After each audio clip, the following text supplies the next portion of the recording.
unity and reconciliation is a gospel imperative. That's right.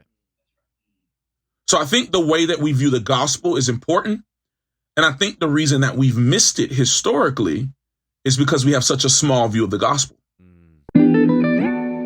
Ladies and gentlemen, welcome to the Multiethnic Gospel Approach Podcast, where we cover all things multi-ethnic. It's the M-E-G-A-P-O-D-C-A-S-T, the Mega Podcast. It's the M-E-G-A-P-O-D-C-A-S-T, Mega Podcast. Hey, what's up, everybody? Welcome to the Mega Podcast. We cover all things as far as multi-ethnic ministry and the church, and we are so excited to hop in today. I'm here with my man, Marcel Joseph. Hey, what's good, man? That's right, man. So we've been serving here together at Three Circle Church Midtown here in season 2 of the Mega Podcast, and we have had some amazing guests thus far that really are helping us know how to do this thing called the multi-ethnic, multi-class church on purpose. And so much we can learn about being an urban church and engaging the next generation. And so we have got a great guest today. So I'm going to turn it to my man, Marcel. Let him take us to the next step. Yeah, thanks for that, man. So listen, we have an incredible worship leader, an incredible singer-songwriter, Grammy award-winning singer-songwriter, the KJ Scriven with us. And so as we bring him on, listen, he has a wealth of knowledge that we're just going to lean in. And I'm going to be a student today. We're going to be students today and just kind of understanding how to create a multi-ethnic worship environment, all right? And so he has been with Transformation Church for years. They have been a leading church in this thing called multi-ethnic ministry for now over 2 decades, I think. Is that about right? I think so. Anywho, yeah, around that time. So they've been leading it for a while. And so at this time, we just want to be students. And so without further ado, I want to present to our Mega Podcast audience, KJ Scriven. What's up, man? What's up, guys? Thank you all so much for having me, man. I am so honored. I'm so glad that you guys are doing a podcast like this. I think it's super relevant. And when I say relevant, a lot of people think technology when they think relevancy. But relevancy is, how is the gospel relevant to the issues that we face around us today? Absolutely. And this is definitely, clearly, reconciliation, That's right? Diversity, unity. That's it. And unity within diversity is important. So I'm excited about hanging out with you all today. So thank you so much for having me. Oh, absolutely, man. Hey, if you could just take a moment, man, tell us about what you're doing there in Charlotte at Transformation Church and just, all the things you're doing as KJ Scriven, and just give us a little snapshot of who you are and all that you do, man. Absolutely, man. Well, I am the husband of one wife. Hello. My wife is Kyra Scriven, and I have a daughter named Allison. She turns 6 this week. Awesome. And I am honored to be Kyra's husband and Allie's dad first. Yeah. But I love the church. I love the local church. I'm part of Transformation Church, like you said, in the Charlotte/South Carolina region. Dr. Derwin Gray is my pastor, and he's amazing, and an incredible theologian, incredible man, incredible father and husband, and so I've been on staff for a little over 7 years now. Our church is actually just turned 11 years old this year, and So yes, we've been doing that, and I was a worship leader. Came on initially kind of as a kind of contract worship leader. I didn't want to be on staff at a church. I was traveling a lot, touring, doing music, all of that jazz. Kind of living the dream. And what's funny, you mentioned the whole Grammy thing. That was an interesting part of my story because we won that Grammy with Ty Tribbett in January of 2014. And then in February of 2014, I met the folks at TC. March of 2014, I got a record deal that I've been waiting for, that I've been working for about 4 or 5 years, touring as an independent artist. Yeah. And was so excited about that, and felt the Lord telling me, no, not now. This is not the time. Lean into the local church, not just for what I could give the church, but for the discipleship and the development that I needed as a man and as a disciple. And so I did that. So that was March where I got the record deal, turned that down, and in April 2014, I came on staff at TC. Wow. And so here we are, April of 2021. Wow. And so, yeah, so it's been an incredible journey. I'm the executive pastor of creative arts and campus services at TC. And so I kind of pastor all things creative, all things weekend service. So worship, production, technical, communications, broadcast, all of those things. Wow. So yeah, I stay busy. And obviously, like you mentioned, I'm a songwriter, I'm an artist, I'm a worship leader. So I do a lot of stuff in music. I teach, preach. Any way we can get the gospel out, I'll use whatever gift I have to get that good news out. So that's a little bit about me. That's awesome, man. Yeah. Well, thanks, man. Well, hey, for those of you who are watching currently, please make sure you hit the subscribe button and hit that notification bell. And also take the time and share it with your family, your friends, your cousins, your mom and them. Let them know we are on, we are in full effect, and we are here on the Mega Podcast. And so also, if you want to connect with us on any of our other platforms, just listening-wise, we have a link in the description where you can just click on that link and follow us everywhere, all right? So share it, subscribe, hit the notification bell, and all that good stuff. Without any, other delay, I want to jump into these questions, all right? Because this is... All right. He said, hit him with it. Let's go. All right. So my first question for you is, what are some things that worship leaders must understand in order to lead in a multi-ethnic worship environment effectively? Really good. You got about 7 hours? Yeah, man, we're good. So we're good. Here's some just quick bullet points I'll hit. First thing I'll say is this, that a multi-ethnic church is not a trend. Unity and reconciliation is a gospel imperative. That's right. So I think the way that we view the gospel is important. And I think the reason that we've missed it historically is because we have such a small view of the gospel. And so we have viewed the gospel as Jesus died. The bad news is that I'm a sinner.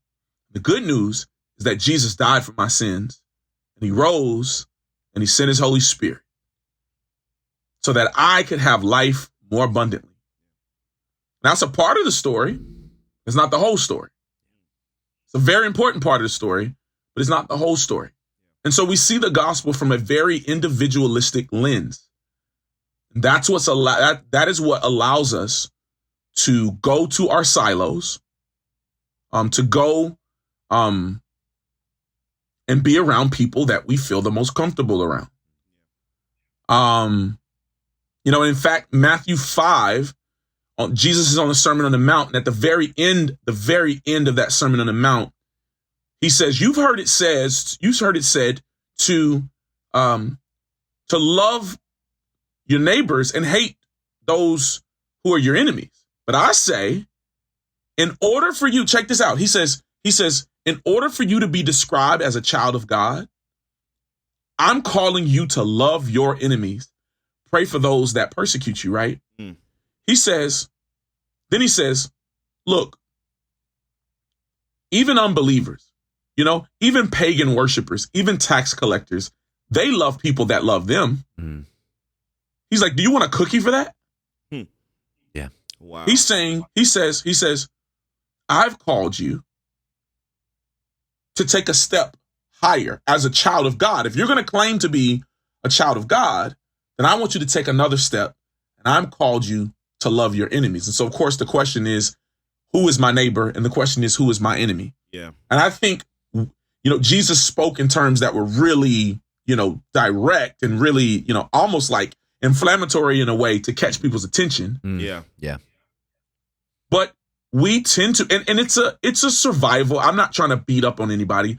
It's almost like a survival, technique that we do. We naturally sort of attract to people that we think are like us. It's actually more of a survival thing. But Jesus is saying, I'm calling you higher, right? So my point is, I'm not trying to get too far off into that. I want to stay on your question, but I'm saying we have to understand that this is a gospel, and this is a part of the gospel. This is an outflow of the gospel. Yeah. Is that reconciliation, right? That has to be socialized, not only to the leadership, but to the team.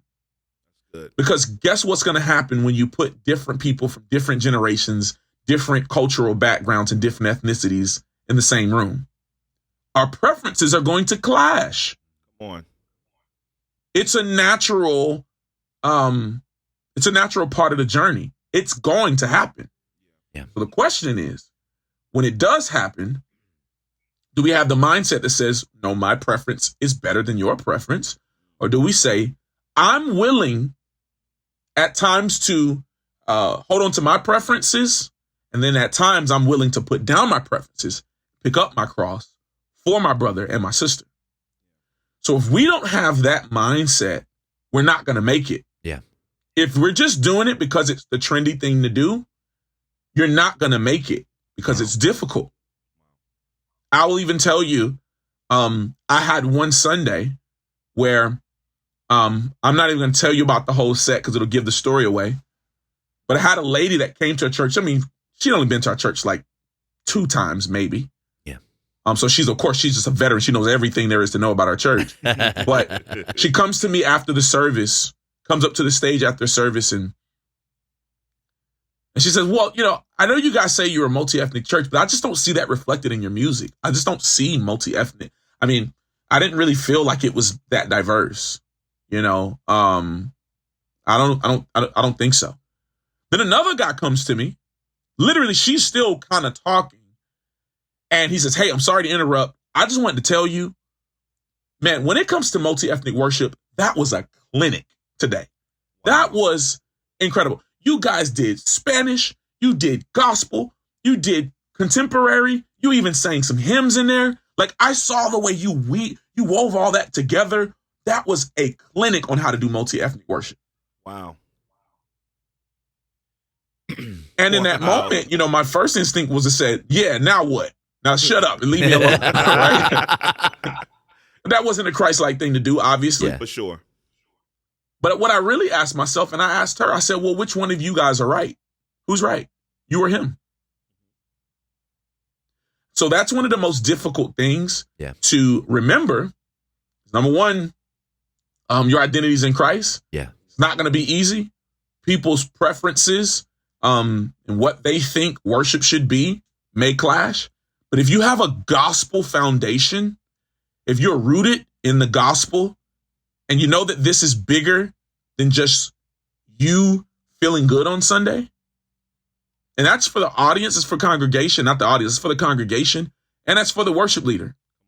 So if you don't remember that your identity is in Christ, it's going to be difficult for you.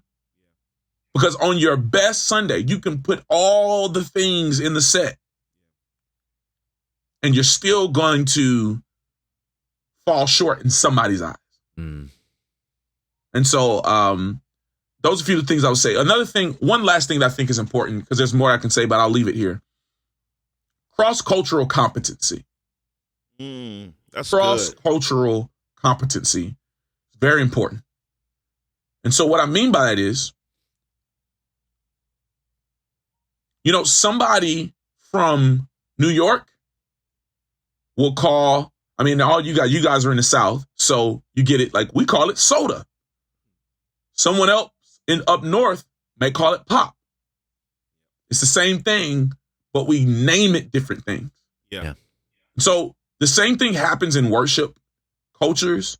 And I'm speaking more specifically to worship leaders who are leading teams, right? Yeah. You cannot have a person come in. You need to be asking a ton of questions. You can't have a person coming in and you making assumptions about what they know or what they don't know about your culture. Yeah. Yeah. So it's so important both ways for people to talk a lot, over communicate, ask questions.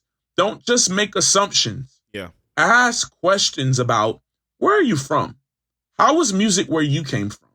What resonated where you came from? and everybody begins to have that conversation, right? What happens is proximity breeds relationship. Relationship breeds understanding. Understanding breeds compassion. And compassion changes the way you operate amongst each other. That's good. Right? So, but that second step is not enough to just be in proximity. You got to move to understanding. But the only way you can get an understanding is if you ask questions. Yeah.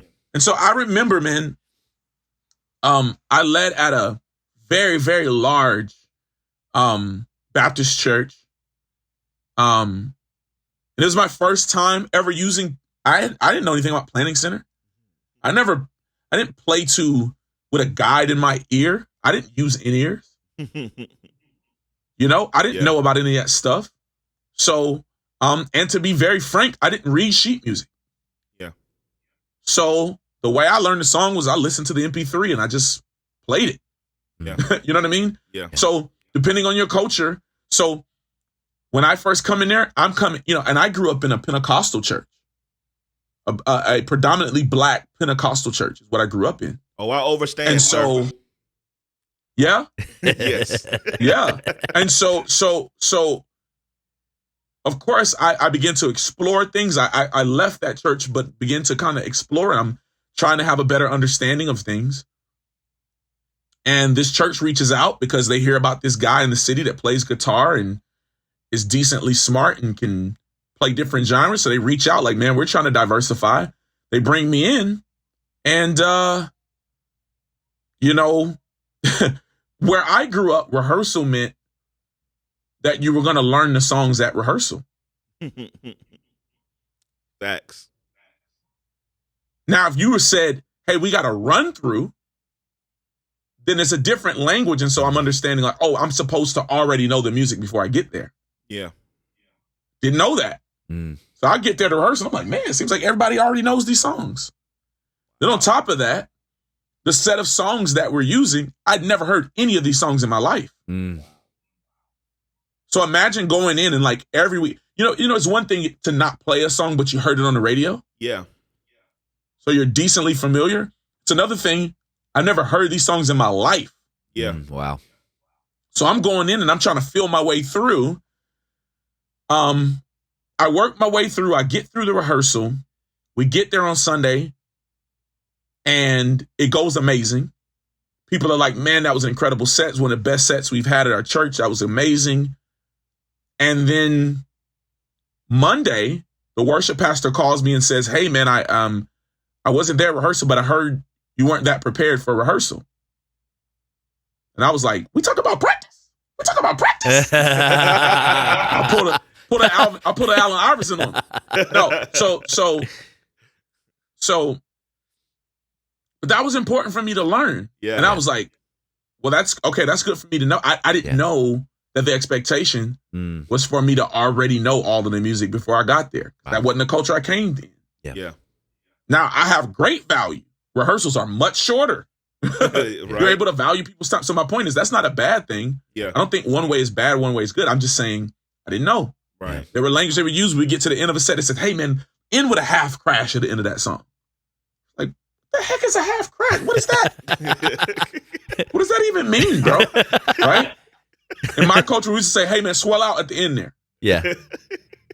So just to, you know, so my point is, no way is bad or good. It's just different. Yeah. And when you bring different people together, you cannot assume that someone knows anything about your culture. For sure. So you have to work really hard to communicate that. Yeah. To communicate what your culture is, but also to ask them questions on what is your culture. Yeah. It might be something you can learn. Yeah, for sure. I'll stop there for now. A lot more I could say. I think that's very cool because even some of the musical language that we use here, just among our three circle church globally, you know, over in Fairhope at our Fairhope campus, they use, hey, so and so is going to be on third above, and so and so is going to be on fifth below, you know, and someone's going to be on prime. And so coming from where I come from, it was soprano, alto, and tenor. You know, it just, you know, so for me, I was like, okay, if I fortunately, I am a theory head, so I understood it. But I was like, man, for the person who don't know this, like they'll be like mad confused. Yeah. And so, like, I even started to implement different types of verbiage on different weeks just to get our team familiar with the different kinds of language that are out there. So that when they go and help another church, or if they move on, and they just all together go to another church, that they know different ways to communicate this musical language. And so I think that's key, just understanding different cultures, how other cultures communicate, and make sure we're preparing our people to be able to communicate with other people, even outside of music, just on different cultural levels. So I think that's just awesome, man. Nailed it. In my planning center for our church, literally, we do about 8 singers, and we literally have alto, soprano, tenor in planning center. Yep. So when people know, when they accept, they know like, oh, this is the part I'm listening for. Yeah. As I'm preparing. Yeah. So absolutely. Yes, sir. I think Yeah, that applies totally ministerially too. Like as you minister, and that's probably the wrong way to say it, but it applies contextually for sure too. Like even like I was learning, like, so I'm reading Pastor Derwin, I'm reading other guys that are leading multi-ethnic church nationally. And ethnic really is the pop, not the popular lingo, but more the academic lingo. The theologians are saying ethnic, but I learned in conversation people in my block and in my city, they're going to say race 9 times out of 10. And so we put our vision branding on the side of the building. We didn't say multi-ethnic, mission shaped or whatever, like y'all say there, contextualized. We said all classes, all races, all people. Because we didn't want there to be to be some type of confusion about what does this mean. Now, when we get down to it, we teach our people here, we're going to dig down theologically and say race is a construction, ethnicity is, identifying factors of color and culture and all that. But we didn't want to lose people at the onset by not being able to connect, with what is the lingo of the community we're reaching. We wanted to be able to remove that initial barrier until we had the second conversation. I think that's so important when you're doing cross-cultural ministry, that you understand, what is the common language people use in our community. So important. That is so good. And you need to do what you need to do for your context. That's it. I'm glad you said that, because that's super important. Everything that works for me might not work for you. Yeah. In your context and culture. And to your point, I've got a guy on our team who is African American, brown skin, but was adopted by white parents. Oh wow. Man. Yeah. So he's not culturally what you would consider black. Yeah. But he is. Yeah. Absolutely. So, you know what I mean? Yeah. So, and there's so many other scenarios like that, I think that's important too, because the other piece is that no group of people is a monolith. Yeah, for sure. Right? Yeah. And so there are white people who prefer gospel music. Yeah. There are black people who prefer contemporary music. Yeah. Yep. And everything. And the conversation in America, it's very black and white, but it's starting to become very also Hispanic and Asian. Yeah. Yeah. And, so it's, the conversation is getting more and more and more and more dynamic. Sure. And so, so I'm just saying all that to say, I agree with you 100% on that. Agree with you 100%. Yeah. That's so good. Man. Yeah, for sure. So good. So I know we can spend a lot of time here, but I want to move on to this next question. So my next question for you is, what are some practical steps that worship leaders can begin to take to transform their mono-ethnic worship gathering into a multi-ethnic worship experience? That's great. Some of the first steps. So I'm always gonna have like because of like my wiring and how I was discipled, I'm always gonna have a theological lean. And then I'll have a practical. Cool. Everybody typically wants to go to the practical, but the practical doesn't always translate evenly to every scenario. For sure. So the first thing I say is kind of like what I said earlier: disciple your people. Yeah. Disciple your people. It can't just be we're playing these songs and we want to become more diverse. Like it needs to be a conversation. And you need to have buy-in. I know some people who are listening to this podcast right now are a worship leader who wants to push this this philosophy and this idea and this vision, but their lead pastor is not as passionate about it, or vice versa. Yeah.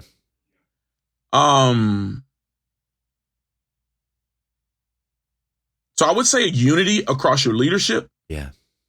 And unity amongst your team. So you just need to have, like, again, gospel foundation. Seriously, serious. Like, people need to know why. You got to start with why.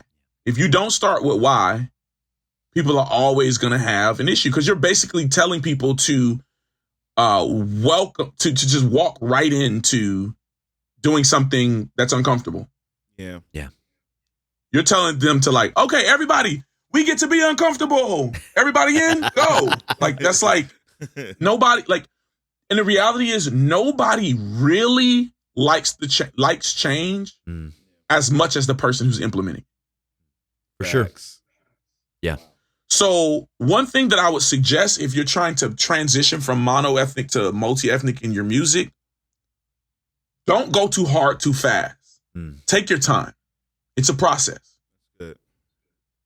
I would even, if a church is monoethnic and is used to singing one style of music, I would start by messing with the rhythm structure, messing with messing with the beat, messing with the drums, the percussion. Yeah. And then I would start messing with adding harmonies, 3-part harmonies specifically. Yeah. Because in a lot of any music, you can identify almost any ethnic, like, genre. Yeah. Whether it's, like, Latin, gospel, R&B, whatever, you can identify it by the beat. Yeah. Yeah. When I do courses on this, I'll literally have a drum set in the room and I will just play different beats and tell people to tell me, like, what genre did I just play? And most of the time they can pretty quick. Reggae. Yeah. They can tell me what the genre is just by the beat that I played. There's no music notes. There's no melodies. There's no lyrics, nothing, just drums. And they know what it is. Yeah. So that's an easy way to start to introduce it a little bit at a time. Sing songs that they kind of already know, but then put flavor on the song. That's a good start. Yeah. Yeah. Then I would say introducing a song. And one of the things that I think worship leaders, it's important for them to know is that they have a responsibility. Like, I would tell them to read Colossians 3:16. And I would also tell them to read Ephesians 5:18-19. Okay. What both of them say is Colossians 3:16 talks about, hey, let the word of Christ dwell richly among you by singing psalms and hymns and spiritual songs. So in essence, he's saying a tool for discipleship is singing psalms and hymns and spiritual songs. So I think it's important not for us to just take a moment to transition a song to, like, get a little mini sermon in, Yeah. or just talk about what we're going through in our life personally. Yeah. But to disciple your congregation. We're singing Raise a Hallelujah this past week. And as we were in the song, we sang it at the end of the song, I raise a hallelujah, I raise a hallelujah. And then we switched literally right into the second stanza, Levantun hallelujah, Levantun hallelujah. Went straight to Spanish, right? Come on. Yeah. And just put that in the song. But as we're doing that, I'm ad-libbing on top and saying, God, we will praise you from every nation and every tribe and every tongue. Yeah. That's what I'm ad-libbing on top. Yeah. So I'm like I'm literally socializing the idea as we're doing it live. That's good, man. And then as soon as we get done with the song, then I had the young lady who was singing it. She sang like a down chorus in Spanish, and then we sang another one in English right after. Yeah. And even when we did the Spanish, we'll have the Spanish lyrics and then have the English translation right under that line. Yeah. For, like, pro presenter. Yeah. So it's like, even when you push people into something new, you're sort of tagging it in a way that they can understand. So in essence, I wouldn't say, like, just take a hard right and just go all Donnie McClurkin and Fred Hammond and Kirk Frank. Like don't do that. That's just not why. Yeah, Right. yeah, sure. Right. You know? So that's what I would say in that part. The other thing that I said, other thing in the Ephesians 5, he literally says, don't be drunk with wine, but be filled with the Spirit by singing psalms and hymns and spiritual songs. It's one of the ways that worship leaders need to know that one of the ways that we are filled with the Spirit is when we sing and lead people. And one of the ways that people are discipled, the way that the word of Christ dwells richly among us, is by singing psalms and hymns and spiritual songs. So I think it's important for worship leaders to know what their role is. That's so good. And it's their job. So we need to think about that. Teach people. Yeah. Teach people, why do you even raise your hands? Why do we do that? What does that represent? Yeah. Don't just assume that they know. Yeah. That's good, man. But also say, hey, we're going to sing a song today. We're going to sing a new song today. And in Revelation 5, there's this picture that says that every nation and every tribe and every tongue will be gathered around the throne giving praise to God. And God made each one of us uniquely. And so we're going to sing this song today. And it has a little bit of a different flavor to it. But I want you to jump in as soon as you get it. And I want you to sing this along with us today. Yeah. So you're inviting them into that. You get what I'm saying? And telling them, here's why we're doing it. Yeah. So I would say that. I'll stop there because I think you probably have other questions. No, man. A lot I can say. That's why I said, you got 7 hours? I wish we did, man. Yeah. But no, seriously, I think that's beautiful because one of the things that I learned to help me out, especially coming from a predominantly monoethnic church environment to coming here to a very multi-ethnic, already established kind of audience, as we were transitioning the music styles, is that I started to bring in music that leaned toward what they were already doing, so that way, like, we just slowly went over into this other area that now it feels more like inclusive for everyone, versus it just being, acceptable or, a thing for just one audience. Right. And so Absolutely. I would even just kind of tag that onto what you said for those of you who are watching. Hey, just make sure that as you're implementing new stuff, like, that's another method that you could possibly use where you're doing new tunes that lean to what they're already doing, so that as you're introducing new content, it's not just a total culture shock musically for, your worship audience. And so, yeah, man, it's just like those little things, man, just kind of help you transition well, help you, and then that way you don't lose people, like as many people. You're going to lose some people because, like you say, everybody don't like change. Some people are just going to be totally just against it. And, honestly, those may not be the people that you're called to reach. Yeah. And that's it. You have to learn how to kind of live within that. That's right. And so that's one of the things, even doing multi-ethnic ministry, that we understand. We're not going to, though we would love to reach everyone, we're just not going to, because some people, they just have their preferences, and those preferences happen to be a blockade for what God want to do, That's just kind of in the earth. Yeah. So, Yep. One of the things that I communicate often is saying, every now and then when I'm on the way home from work or somewhere, I will I'll stop by the store and get my wife some cotton candy and some Reese's cups or some Nerds or something like that, right? Because that's our favorite candy.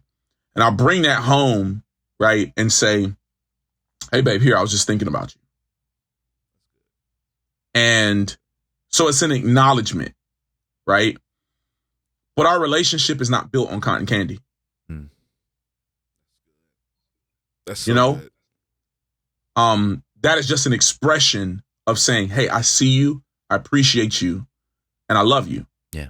And so I think with what we do in music, we'll never do it perfectly. A multi-ethnic church is not built on multi-ethnic music. Come on. And if you're feeling like, if you're a pastor out there and you're putting the pressure on your worship leader to kind of hold the weight of the church becoming multi-ethnic, that's wrong. That's good. That's good. And if you're a worship leader and you feel all the pressure of moving the church towards being multi-ethnic, that's not solely your job. I think the people in the parking lot and the people at the front door, I think they're equally as important as who you have on the stage. Yeah, that's good, man. Those are the first touch points that people will have. It's like, is that a diverse group of people? Is the door diverse? Is the parking lot crew diverse? Because that communicates something to people too. Are the ushers diverse? The people that lead people to their seats? Yeah. That's the question I think we need to be, those are some of the questions we need to be asking ourselves. You get what I'm saying? I think that's important for people to know. That music is an important tool. Music says, I see you, I appreciate you, I love you. But you'll never perfectly reach everybody. Because what about people from Asia? And then you can't just look at a person's skin being brown and then being like, oh yeah, they like this type of music. Because you have African people, you have Jamaican people. Sure. Yeah. And then amongst African, you got Nigeria, Liberia, Right. Ghana. Right. Like there's just so many different cultures. Yeah. You can't assume that my point is you'll never reach every single person. Your set would be like 17 hours long. Yeah. To catch every genre that people like. Yeah. Right. So you pray, you let the Holy Spirit lead you, and you try your best. Yeah. Absolutely. Yeah. That's good. Good, man. Well, hey, so I want to know this. What led you to want to educate people on the importance of multi-ethnic worship? Like, what were some past experiences or just some things that triggered you to like really have a heart for wanting to coach people in this particular way? I would just say I'm probably teaching is just a spiritual gift in general. But also there's just not a ton of examples. And there's a lot of people who really want to do it and they just don't know where to start. Yeah. Yeah. So people just ask me a lot, to be honest. Yeah, sure. They just ask me a ton. Yeah. And I think that's great. And I think we need more resources to help resource people, to help people. Because there's a lot of people that have some great hearts and they really want to do it right. And they just don't know. And they might, even with a great heart, might try the wrong method and somebody gets offended. And then some people just need to be encouraged. Because there's some people that are like, they feel called to it and they're like the only one in their whole staff that even cares, or people on their staff do care, but they're like the only church in the region that has that sort of emphasis. Yeah. And so they feel alone. Yeah. And when it gets difficult and those cultures start clashing, it could wear away at you, man. Yeah. It can, like, I'm gonna be real. Like, I've had several days where I've been like, bro, I'm about to go back on the road, man. Like, this is for the birds, man. I am good, Man, yeah. Because I want to be honest, like, it's hard. Yeah. It's difficult. And so I think it's important. I think it's important for people to be resourced. I think it's important for people to be encouraged. And so that's why I do it. That's good, man. For sure. And I'll just tell you, KJ, in our story as our campus, when I first came here, it was a revitalization effort, much like a church plant, very not really multi-generational or multi-ethnic, and so and just getting to the place where we were ready to hire the next person growth-wise. But and getting Marcel here, I mean, we went through, man, and 3.5 years time I was here prior to Marcel coming, closer to 4 years now. We must have had 5 or 6 interim worship leaders and countless people. So I say interim at least a month or so, and countless like people in from Sunday to Sunday. Like I've lost count. Like we had a guy come for an event the Monday of this week, and he was like, "Yeah, I was here this time," and I'm like, "Man, we've had so many. I don't remember when he was here." And so we joke with him, be like, "Marcel, you were a unicorn, bro." Like, it was like we're out there. I said, "So here's what we need. We need this, and this." And so, I can feel your pain in that sense of just the appreciation for what you do, for what Marcel does, and being able to take those different rhythms of culture, those different genres of culture, those different expressions of music, and really you're making a tapestry every Sunday morning of diverse elements and making it into a unified thing. Yeah, man. Which is, if somebody grew up, like you said, in a certain worship stream or genre and they're good at it, it's one thing to get up there and just flow out of your normalcy. You know what I mean? Like you can just, it's like you could do it in your sleep because it's, it's something you've been doing for decades. It's another thing to be able to not only take your competency, but take another genre of norm and normalcy and begin to take things that you're having to lean at other people in your team and having to, it takes a different, like you said, calling. It starts with what, in three circle terms, we say the why behind the what. Yeah. Like your why is big enough that it defines everything else. You say, you know what? Is this harder? Yes. Is it worth it? Yes. So, man, we appreciate you. That's so good, man. That is so good. Can I say one more thing before we end? Of course, man. Thank you for being on. We appreciate it. And that's so good, man. That's so good. I'm so glad you said that.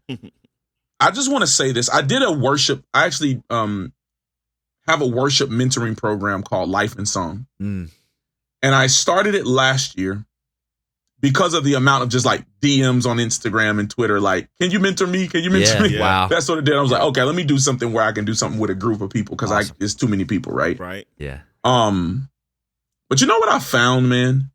I found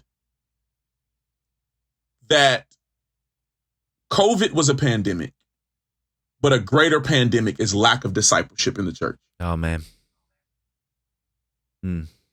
What? That's good. Absolutely. If I told you the amount of people that I've had a conversation with who were on staff at churches, no longer are, and they're scared to get back on staff because they said, I feel like I love Jesus more when I'm not working at church. Wow. How sad is that? Wow. I remember in my worship cohort that I did, I told people in the introductions, I said, hey, introduce yourself. Tell us what church you're from, what city, state, country you're from, whatever. Tell us about your role and like, what do you want to get from this time today? I didn't share one iota of content. And people during the intros were on the call crying. Wow. Because the consistent thread was people were saying, I just want to be discipled. And these are all people working at churches. Wow. And so I just want to steal a moment in you guys' podcast to share this thought that like, I was about to say something, but I decided not to. I just filtered it. We need to bring discipleship back. We need to bring discipleship back. And even when we talk about the concept of a multi-ethnic worship team, you know what else I would tell a worship leader?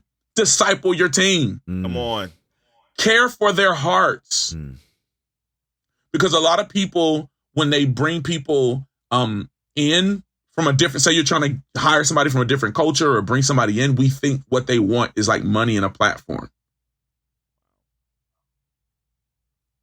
But if we treat them like disciples of Jesus, even when things get difficult, you might be surprised at their buy-in because they're like, you know what? That pastor, that guy, that worship leader, he's not like me, but dang, that dude cares about me. I was just interviewing somebody for a role at our church yesterday, and they said where they came from previously. They worked really, really hard. They almost burnt out. And they said, man, it would have just been nice if my pastor would have just asked me, how you doing? Wow. Man, that's sad. That's so tough. Yeah. And so we need to, and the thing is, we've always had the vaccine to the pandemic. We just need to make the decision to use it. Yeah. That's good, man. So those are some of my final thoughts. I think that was just, sorry, but yeah. No, man, don't apologize. That's Please, good stuff, man. That's good stuff. Dang. Yeah. Well, KJ, man, thank you so much just for being the gift that you are, bro. Yeah, man. For coming on to the Mega Podcast and making it even more mega-tastic. We appreciate you, man. To those who are watching, thank you so much for tuning in. And for those of you who are listening, make sure you subscribe to our YouTube channel, hit that notification bell, share this content. Our whole goal here at Mega Podcast is to be a resource for multi-ethnic church plants and church leaders across the world. So if you know someone who is on this mission of establishing or building a multi-ethnic church, please make sure you share this content. Share it today. Make sure that all those who you're connected with have access to this information, because at the end of the day, we just want to be a resource so that you can have valuable and invaluable building blocks to be able to build the ministry of Jesus in your context, in your community, on your block. So with that being said, we love y'all. KJ, again, thank you so much for being with us today, man. Micah, man, it's always good to sit in this seat with you, man. Like, I appreciate you. And I'll say this, man, like he is probably more passionate about multi-ethnic ministry than I ever dreamed I would be. And then me getting connected to him, he lit a fire inside of me about for multi-ethnic ministry. And so I didn't realize how much of a mission of Christ this is, in the beginning. And so through our relationship, I have understood what multi-ethnic ministry is, what it should look like, and things practical things, and also theological things that we could do, as Pastor KJ said earlier, that we can do to take those steps. And so thank you for your stewardship and your leadership, man. And it's just awesome. So anywho, this is Mega Podcast. We love y'all. We love each other. And go be Megatastic. We done. That's right. Appreciate y'all.